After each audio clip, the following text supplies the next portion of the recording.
December 17th, 1944, 5:30 hours. Hansfeld, Belgium. The Tiger tank's engine coughed, sputtered, and then went dead. SS Lieutenant Colonel Joachim Paper slammed his fist on the turret hatch, the metal ringing out in the pre-dawn darkness. His driver, Unterscharführer Weber, tried to restart the 700 horsepower Maybach engine. It was no use. The fuel gauge was on empty. "Colonel," Weber called up from the driver's compartment, his voice tight with barely suppressed panic. "The reserve tank is dry, too." Paper climbed down from his command tank, his boots crunching on the frozen Belgian ground. Around him, the most powerful armoured spearhead the Wehrmacht had assembled for Operation Watch on the Rhine, the Ardennes offensive, sat motionless. 67 tanks, 149 half-tracks, and nearly 5,000 of Germany's most elite Waffen-SS soldiers, all paralysed, out of gas. Through the morning mist, Paper could see the abandoned American position ahead, Hansfeld, a key supply depot for the U.S. 99th Infantry Division. The Americans had fled in such a hurry, they'd left fires still burning in oil drums, coffee still hot in metal mugs, and there, lined up neatly like a gift from the god of war himself, were rows upon rows of jerrycans, thousands of them, the distinctive olive-drab American fuel containers. Piper approached slowly, almost reverently. His adjutant, Hauptsturmführer, Hans Gruller, pried one open and sniffed the benzene-like aroma of high-octane gasoline as his men began the frantic work of refueling their vehicles.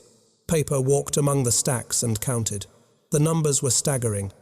50,000 gallons, enough fuel for his entire Kampfgruppe to reach the Meuse River, enough to potentially change the course of the offensive. The Americans had abandoned more fuel in this one depot than most German divisions had received in the last 6 months. But as Piper stood amidst this treasure, watching his men pour American fuel into German tanks, a cold realization washed over him like the morning fog. If the Americans could be so rich as to simply leave this much behind, if they could abandon what Germany would commit an entire division to defend, then this war was already over. Germany hadn't just miscalculated, it had fundamentally misunderstood the nature of its enemy. 6 months before Piper's discovery at Hansfeld, in June 1944, Albert Speer, Hitler's Minister of Armaments and War Production, had presented the Führer with a report that should have stopped all offensive operations immediately. Germany's synthetic fuel production, the lifeblood of the Wehrmacht, was being systematically destroyed by Allied bombing. Refineries that had produced 175,000 tons of fuel in April managed only 5,000 tons by September. The hydrogenation plants at Politz, Bleckhammer, and Brooks were operating at less than 10% capacity. The numbers told a story of inevitable defeat.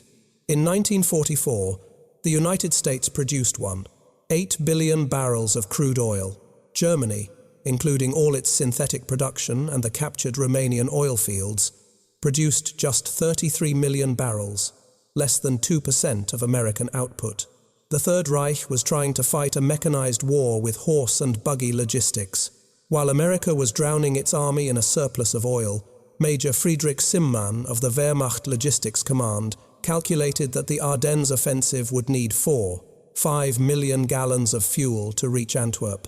Hitler allocated 5 million, but only half was ever actually delivered due to transportation problems. The German High Command was betting the entire offensive on capturing the enemy's supply, a strategy that revealed more fatal weakness than strength. The Americans, meanwhile, had built a logistical system of pipelines across France, known as Pluto, the pipeline under the ocean, and the Red Ball Express, a massive truck convoy system dedicated to delivering 12,500 tons of supplies to the front lines every day. By December 1944, US forces in Europe were consuming 2 million gallons of fuel daily and receiving 4 million. They were building up reserves even while fighting. Joachim Piper was no fool. At 29, he was one of the Waffen-SS's youngest regimental commanders, a holder of the Knight's Cross with oak leaves and swords, and a veteran of the Eastern Front, where he'd learned that in modern war, fuel was more precious than ammunition. His Kampfgruppe was designated as the main effort, the decisive point of the entire Ardennes offensive. On December 14th, 2 days before the attack, Paper attended the final briefing at Tondorf. General Sepp Dietrich, commander of the 6th SS Panzer Army, was blunt. "You will have enough fuel to reach the Meuse River if you capture American supplies." The fuel allocation for Kampfgruppe Piper was 31,000 gallons, enough for about 50 miles of combat operations. The distance to the Meuse River was 65 miles. Failure was baked into the plan from the very beginning. As his unit prepared to move out on December 16th, Paper issued strict orders. Tanks would move in single file to conserve fuel. Engines were to be shut off during any halt longer than 5 minutes, and the capture of American fuel dumps was the #1 priority, even over tactical objectives. The contrast with American operations couldn't have been starker. That same morning, Captain James Rose of the U.S. 743rd Tank Battalion, stationed just 20 miles from Paper's starting position, noted in his unit's log, received resupply of 8,000 gallons of fuel. Third shipment this week, tanks topped off. December 16th, 1,944, 5:30 hours. The German artillery barrage that opened Operation Watch on the Rhine used more ammunition in 2 hours than the Wehrmacht had allocated for entire previous campaigns in the war. But even this impressive display masked a critical shortage. Paper's column began moving at 7 a.m., already behind schedule. The roads, which appeared as highways on German maps, were in reality narrow, often unpaved village tracks. Within hours, traffic jams developed as vehicles designed for the Russian steppe struggled to navigate the Ardennes forest. At Lanzerath, Piper's first objective, they ran into unexpected resistance from a single American intelligence and reconnaissance platoon. 18 men held up Germany's most powerful armored column for nearly 10 hours. During the delay, Paper's vehicles sat idling, burning precious fuel. By the time they finally broke through and reached Hansfeld at dawn on December 17th, Paper's column had traveled about 20 miles and consumed 40% of its fuel. At this rate, they would run dry before they were even halfway to the Meuse. The American supply dump at Hansfeld wasn't even a major facility. It was a forward supply point for the 99th Infantry Division, classified by the U.S. Army as a Class 3B depot, a temporary gas station. Yet what Piper found there exceeded the monthly fuel allocation for an entire German panzer division. Hauptsturmführer Hans Gruller later testified, "We found pyramids of jerrycans, each holding nearly 5 gallons. They were stacked 10 feet high, stretching for about 200 yards. The Americans hadn't even attempted to destroy them. The captured fuel was high-octane aviation gas mixed with motor fuel, 80 octane or better. German vehicles, especially the temperamental Maybach engines in the Tiger tanks, were designed for 74-octane fuel. The American gas was actually too good, causing engine problems in some of the German vehicles. As Piper's men refueled, they made other discoveries. Sergeant Wilhelm Hoffmann found shipping manifests in the depot office. He could read English, having worked in his father's import business before the war. The papers indicated this fuel had been shipped from Texas to New York, across the Atlantic to Liverpool, across the Channel to Normandy, and trucked 400 miles to Hansfeld. The journey of over 6,000 miles had taken less than 6 weeks. I showed the papers to Colonel Piper. Hoffmann recalled in a 1976 interview, he read them twice, then crumpled them up. He said nothing, but his face went pale. We both understood what it meant. Private Ernst Kara found a stack of Stars and Stripes newspapers dated December 15th, just 2 days old. A major headline celebrated the opening of a new fuel pipeline from Cherbourg to Verdun, capable of delivering over 300,000 gallons a day. A single pipeline delivering more fuel each day than Kampfgruppe Piper would use in the entire offensive. To understand the shock of Piper's discovery, one must understand Germany's fuel situation in late 1944. Since May, Allied bombing had cut synthetic fuel production by 90%. The Luftwaffe was grounded for lack of aviation fuel. Pilot training had been slashed from 250 flight hours to just 60. The German Navy's surface fleet was effectively inactive. U-boats were being fitted with snorkels to save diesel by running on batteries longer. On the home front, German civilians hadn't seen private cars on the road since 1942. Gas was so precious, the Gestapo investigated the black market theft of single litres. Farmers were going back to horse-drawn ploughs. Meanwhile, the United States was producing 67% of the world's oil. The East Texas oil field alone produced more petroleum than all of German-occupied Europe combined. American refineries were running at such capacity that Standard Oil was experimenting with petroleum byproducts just because they had a surplus of crude. With the nearly 50,000 captured gallons from Hansfeld, Piper's column surged forward. They reached Bühlingen by noon on the 17th, capturing more supplies, rations, ammunition, and most importantly, maps showing other American fuel depots in the area. But the maps revealed a disturbing truth. The Americans had fuel dumps everywhere. Every major crossroads had one. The U.S. First Army alone had over 5 million gallons in reserve. Piper pushed on to Ligneuville, where his forces would commit the Malmedy massacre, murdering 84 American prisoners of war. Even this war crime was linked to fuel desperation. Piper later claimed he couldn't spare the gas to transport prisoners. By the evening of December 17th, Piper's spearhead had reached Stavelot, the site of a massive American fuel depot containing over 2 million gallons. There was enough fuel secured to reach the Meuse River, but as the first German vehicles approached, American engineers sprang into action. Captain John Brewster, of the 291st Engineer Combat Battalion, was alerted to the German advance. His orders were simple: deny the enemy the fuel at all costs. The Stavelot depot held 2,189,000 gallons of gasoline in jerry cans stacked over 15 acres. At 4:30 p.m. on December 17th, as Piper's vanguard approached, Captain Brewster gave the order. The engineers poured trails of gasoline between the stacks of cans. White phosphorus grenades were handed out. Technical Sergeant Paul Soles threw the first one. The explosion was immediate and terrifying, he recalled. A wall of fire shot up maybe 100 feet. Within minutes, the entire depot was an inferno. Piper's lead tanks arrived to see a column of black smoke rising about 1,000 feet into the sky.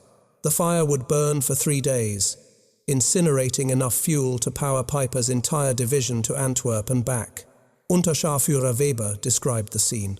The commanding officer stood on his tank's turret watching the flames. He didn't say anything for about 5 minutes.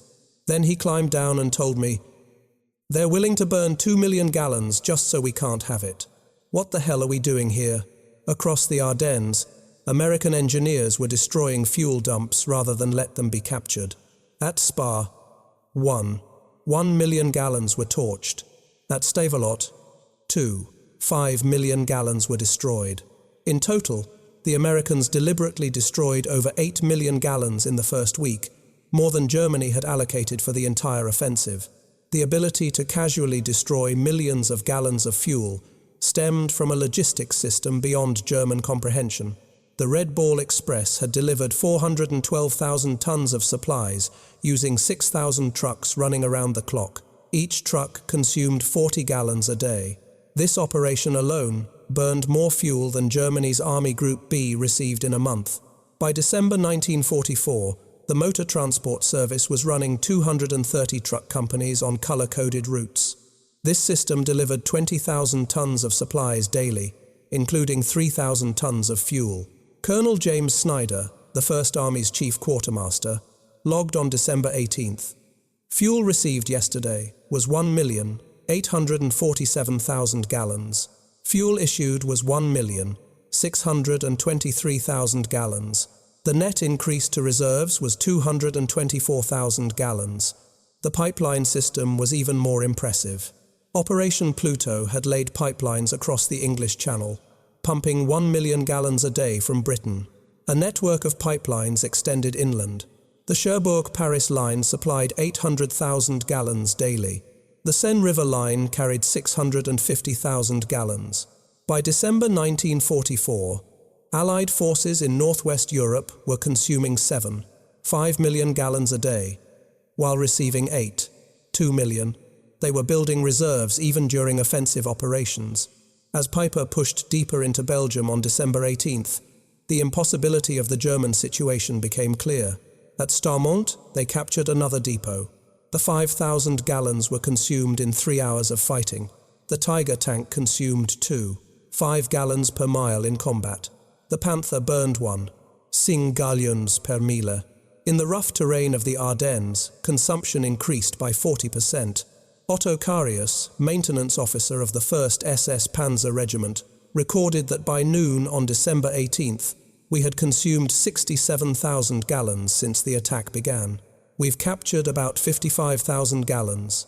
We are operating at a deficit. The Americans, monitoring German radio traffic through ultra-decrypts, knew of Piper's fuel situation.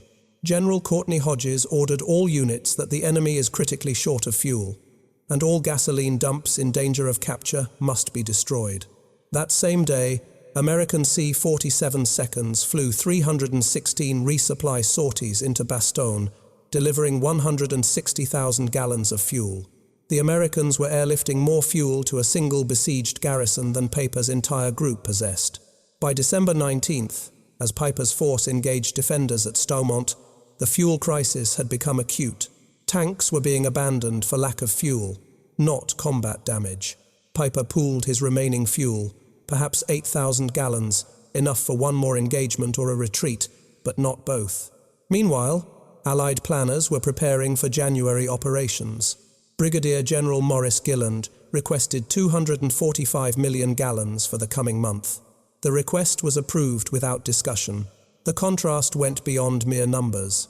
American vehicles were standardized for efficiency. The Sherman tank consumed 8 gallons per mile versus 5 for the Tiger. American trucks got 8 miles per gallon fully loaded. Parts were interchangeable, and maintenance was simplified. The German forces operated a hodgepodge of captured and domestic vehicles with maddeningly different requirements. French tanks needed different oil than German Panthers. Soviet trucks required different parts than German Opels. Each complication multiplied the logistical nightmare. On December 20th, Piper received a radio message that a fuel convoy had been destroyed by Allied aircraft, and no resupply was possible. He was instructed to continue with available resources. Piper summoned his commanders. Sturmbannführer Werner Poetschke stated bluntly, "We have fuel for about 12 miles. The Meuse is 18 miles away."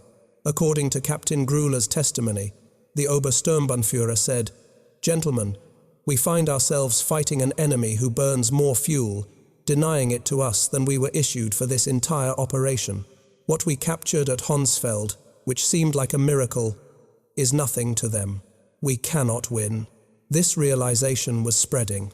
General Hasso von Manteuffel, commander of the 5th Panzer Army, later wrote, "When I learned the Americans had destroyed 8 million gallons rather than let us have it, I knew the offensive was lost before it had truly begun." Colonel Friedrich August von der Heydt, captured on December 23rd, told his interrogators, "Your soldiers throw away chocolate. My men haven't seen chocolate in 2 years. You burn millions of gallons. We measure in liters. How can we fight such abundance?" By December 21st, Piper was surrounded at La Glaise, his tanks immobilized, the American forces encircling him, including the 30th Infantry, 82nd Airborne, and 3rd Armored Divisions, had a combined fuel allocation of 340,000 gallons for December 21st alone. Piper had perhaps 1,000 gallons left. Private Richard McKinney wrote home, "We've got the Germans surrounded and they're out of gas." Our captain joked, "We use more fuel to heat our coffee than they have for their tanks." The American response demonstrated industrial warfare at its peak. Patton's Third Army pivot to the north required 350,000 gallons just to redeploy, a feat considered impossible by German standards, yet accomplished in 3 days. On December 23rd, the weather broke. Allied aircraft flew 2,000 sorties, each burning fuel at a rate that would have grounded the Luftwaffe for weeks. A P-47 consumed 300 gallons an hour, while a B-26 burned 200.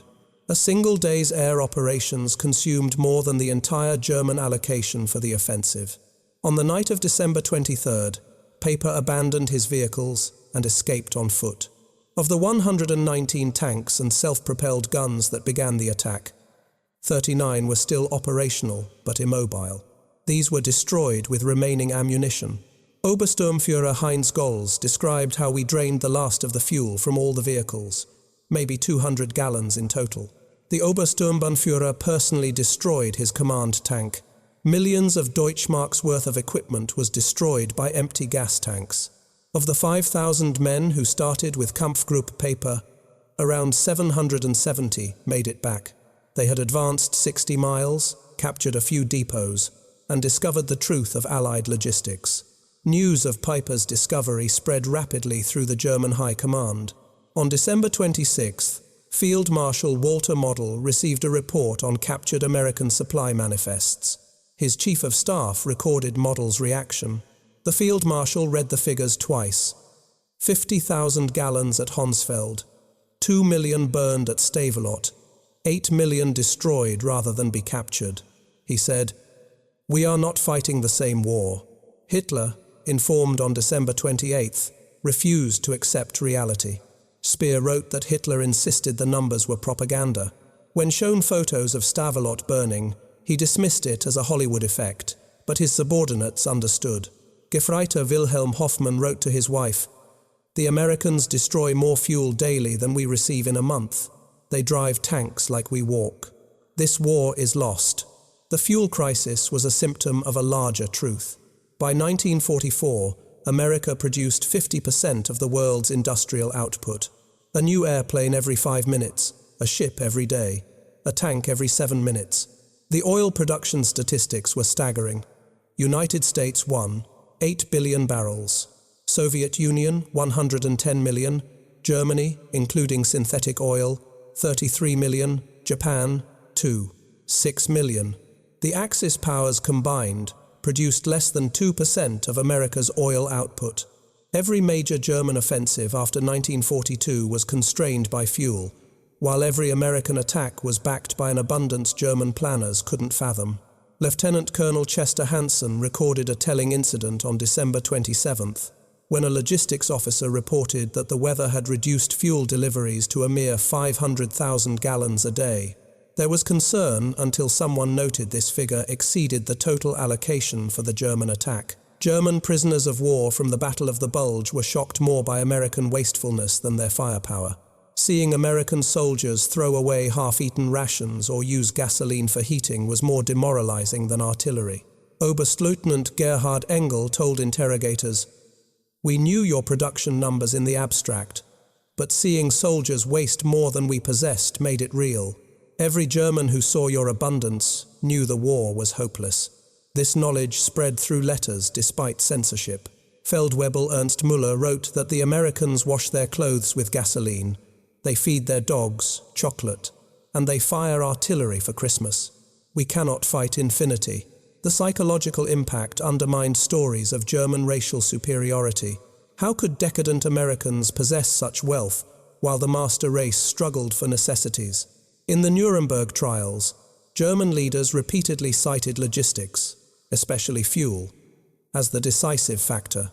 Field Marshal Keitel testified that we had tactical superiority from 1940 to 1941. By 1944, we couldn't move forces for lack of fuel, while the Americans moved armies like chess pieces.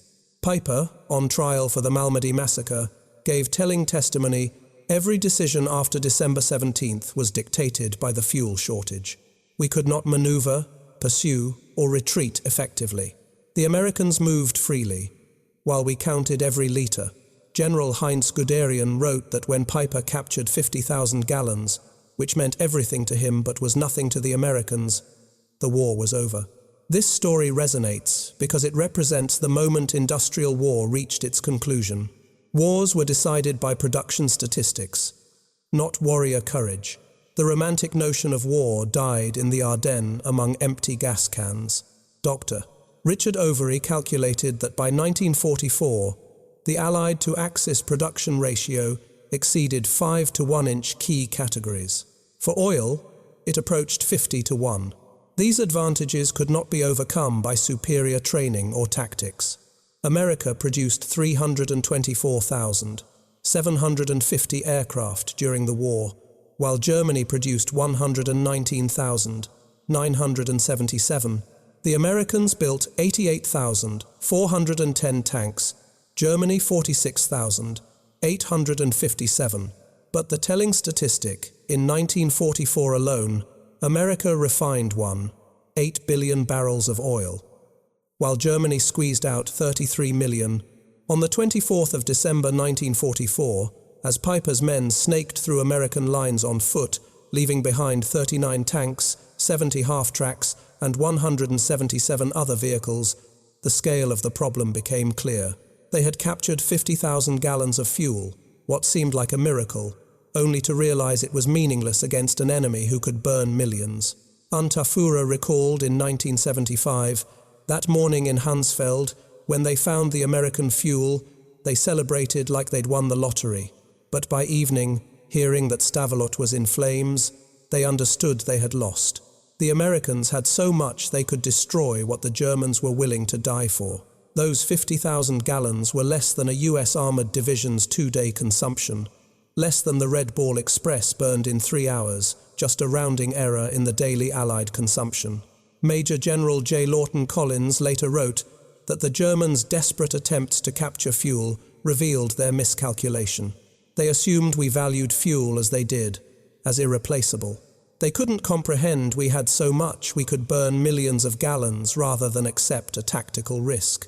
Operation Wacht am Rhein failed because of the unchangeable numbers of industrial war.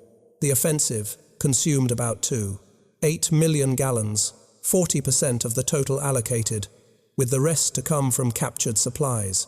During that same period, the Americans consumed 264 million gallons, nearly 100 times more. The Wehrmacht lost 100,000 men, 800 tanks, and 1,000 aircraft. But most devastating was the collapse of the illusion. Every German soldier who witnessed American abundance understood Germany wasn't fighting a war, but participating in its own execution. Joachim Piper survived imprisonment until 1956 for war crimes.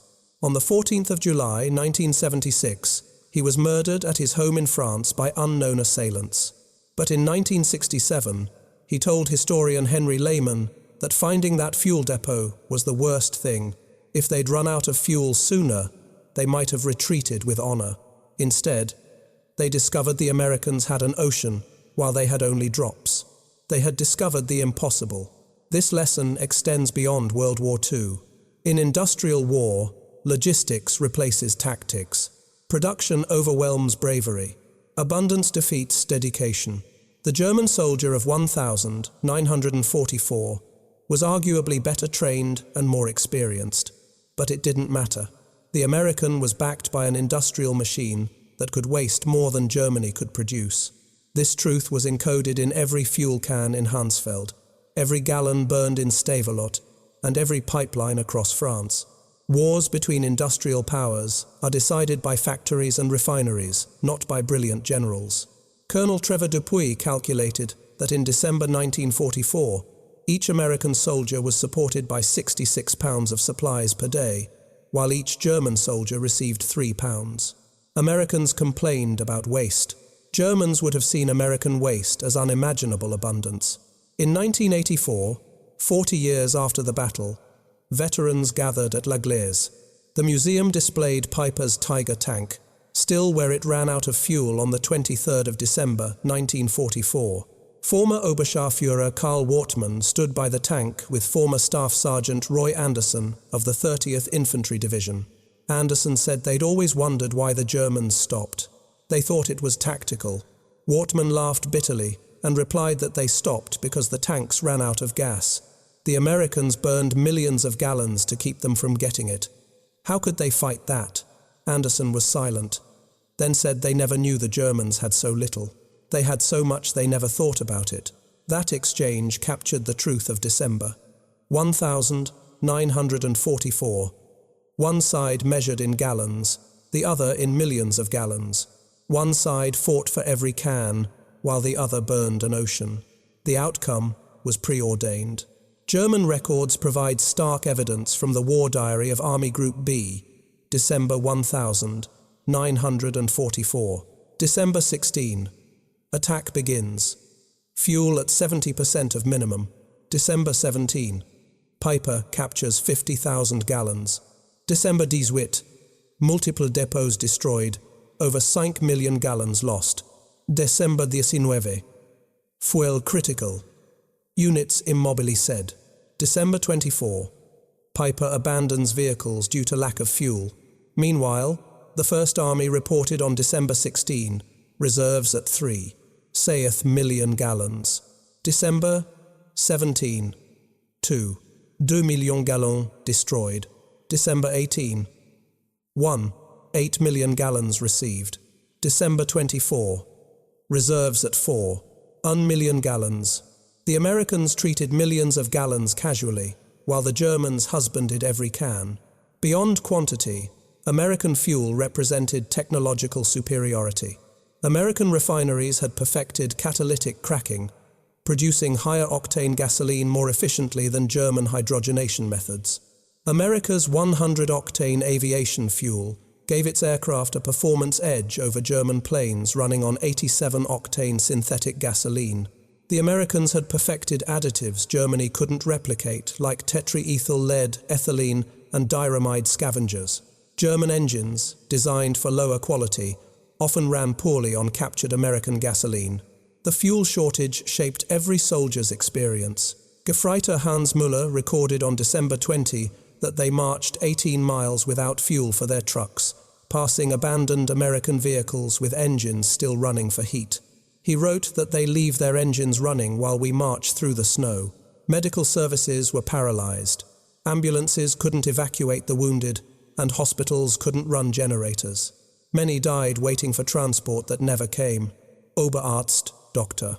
Wilhelm Kirsting testified that they had excellent surgeons and captured American supplies, but no fuel for the ambulances.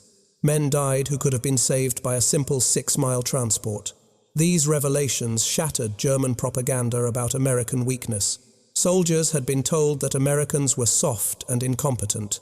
America's 100-octane aviation fuel gave its aircraft a performance edge over German planes running on 87-octane synthetic gasoline. The Americans had perfected additives Germany couldn't replicate, such as tetraethyl lead, ethylene, and diaramide scavengers. German engines, designed for lower quality fuel, often ran poorly on American gasoline. The fuel shortage shaped every soldier's experience.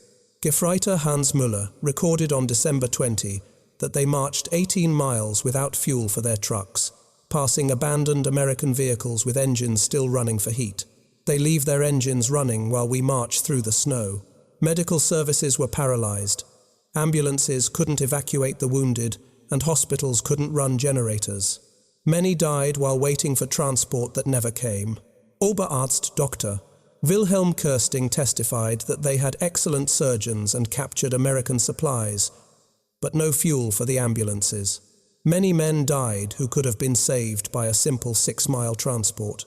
These revelations shattered German propaganda about American weakness. As soldiers had been told, the Americans were soft and incompetent.